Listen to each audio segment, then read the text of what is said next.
Assalamualaikum warahmatullahi wabarakatuh. Sahabat Hikmah, kalau ada hasil pertanian yang bisa dibuat menjadi ragam makanan, maka singkong adalah salah satunya. Dari tanaman singkong pula, Bu Eti mencari nafkah dengan mengolahnya menjadi opak. Sudah 2 tahun terakhir perempuan berusia 60 tahun ini berjualan opak hasil olahannya sendiri. Sebelumnya, ibu pernah merantau sebagai TKW di Saudi Arabia selama 7 tahun. Sebelum kemudian memutuskan pulang ke kampungnya di Desa Cibadak, Cianjur, Jawa Barat. Ibu gak ada kerjaan lain, itu bisanya bikin opak gitu ah. Untuk mendapatkan bahan baku opak berupa singkong, Bu Eti harus membelinya dari pemilik kebun singkong. Paling tidak, ia harus punya sedikit modal guna mendapatkan bahan-bahan opak.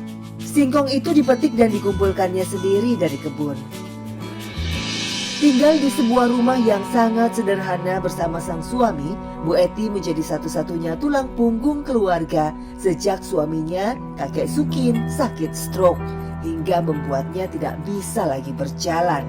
Seluruh proses pengerjaan opak dilakukannya sendirian. Dari mengupas singkong sampai mengemasnya sebelum dijual. Ibu yang itu ngarah resiko, tanggung jawab resiko ibu. Singkongnya dikupas dulu, terus dicuci, terus udah dicuci diparut, udah diparut di bumbuan, udah di bumbuan di emplek-emplek, udah dileot direbus, udah direbus dijahit, diangkat, terus dijemur. Membuat opak singkong ternyata memerlukan waktu cukup lama. Prosesnya bisa memakan waktu hingga berhari-hari. Itu sebabnya dalam sehari, Bu Eti rata-rata hanya mampu menjual 2 kantong opak saja.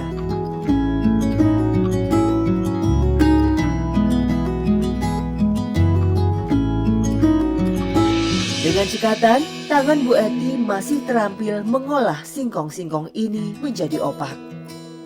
Setelah selesai, opak yang sudah jadi kemudian dikemasnya ke dalam kantong-kantong kecil. Opak pun siap dijual ke para pelanggan. Enggak ada kesulitan. Terus biasa ibu. Itu yang kantong kecil dijualnya 3.000 satu kantong. Dengan harga jual yang sangat terjangkau, Bu Eti berharap opak buatannya mudah laku.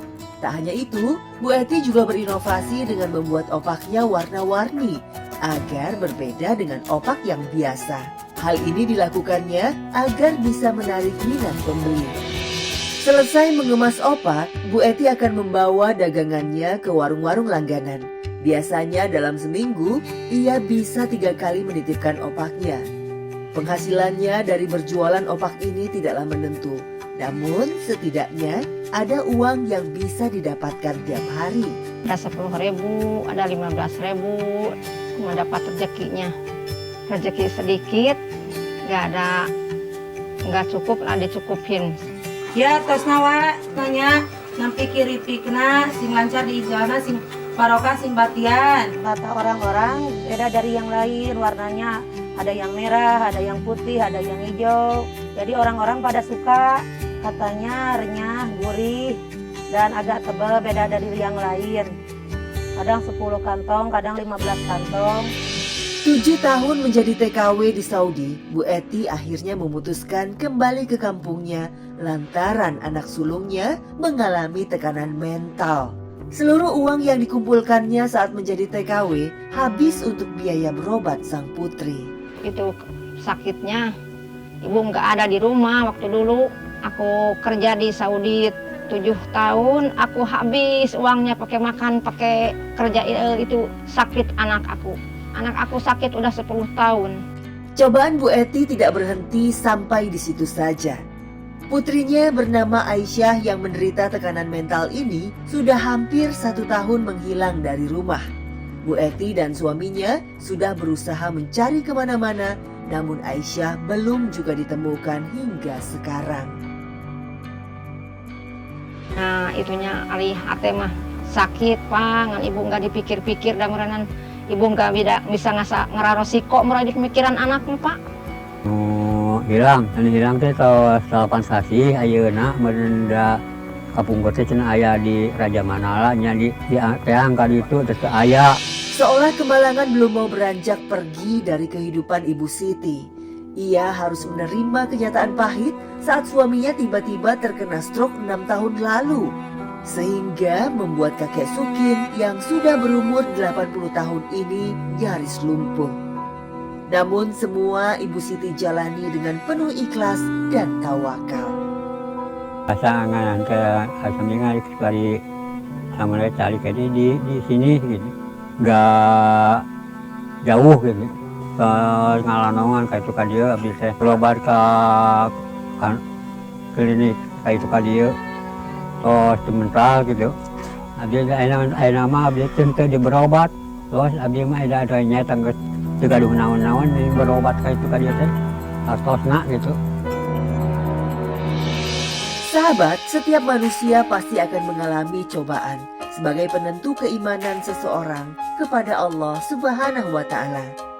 Insya Allah, semua akan mendapatkan ganjaran di sisinya, seperti yang tertulis dalam sebuah hadis.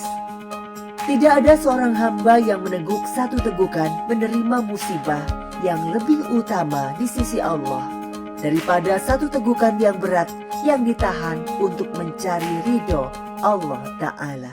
Hadis riwayat Ahmad dan At-Tabrani. Lantaran ketiadaan biaya, kakek Sukin tidak mampu melanjutkan pengobatannya.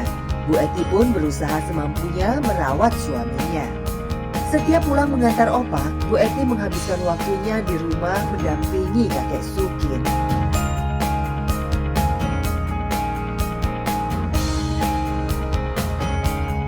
Udah waktu dulu berobat, itu dipijit, udah diurut-urut. Ya, tiap hari ku air itu kompor itu tiap hari ku air. Yang berkampung mah air lebu gitunya, air hangat. Ibu sabar we, ibu dak tos nasib merempah sabar we. Kesulitan dan seberat apapun beban hidup yang ditanggung, Bu Eti menjalaninya dengan rasa bersyukur. Ia percaya Allah Ta'ala tidak akan memberikan ujian melebihi kemampuan umatnya. Tiap hari ibu teh pak tetiasa genya sembahyang jam 2 jam 1 ibu teh mikiran anaknya yang anu nguihkeun deui tiap wengi cek rasana tetiasa ge netepan tengah wengi ibu teh jam 2 jam 1 jam 3 telat ibu teh belaan pohoka sampai pohoka naon netepan ramakna ku abdi sok digugahkeun jam 1 jam 2 digeingkeun kitu saya ngagero murang kalih uih deui dugi ka urang sok manjerit ka Gusti Allah teh teu acan diijabah da meureun abdi seueur dosa. Meski terserang stroke, kakek Sukin tetap tidak mau duduk berpangku tangan.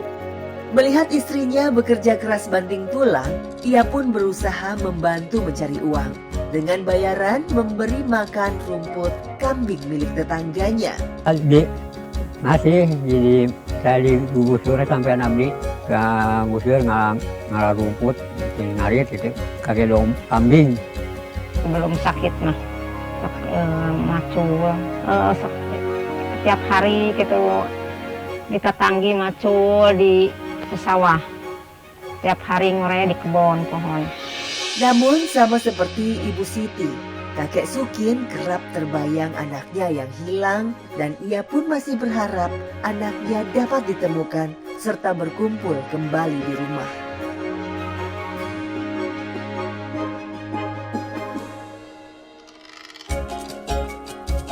Yang cenah we deui yang aya melihatku di sanes mah yang diantarkeun ka dieu ka bumi gitu. Namun aya anu aya milarian nama da ieu umpama da teu gaduh benernya eta da teu biasa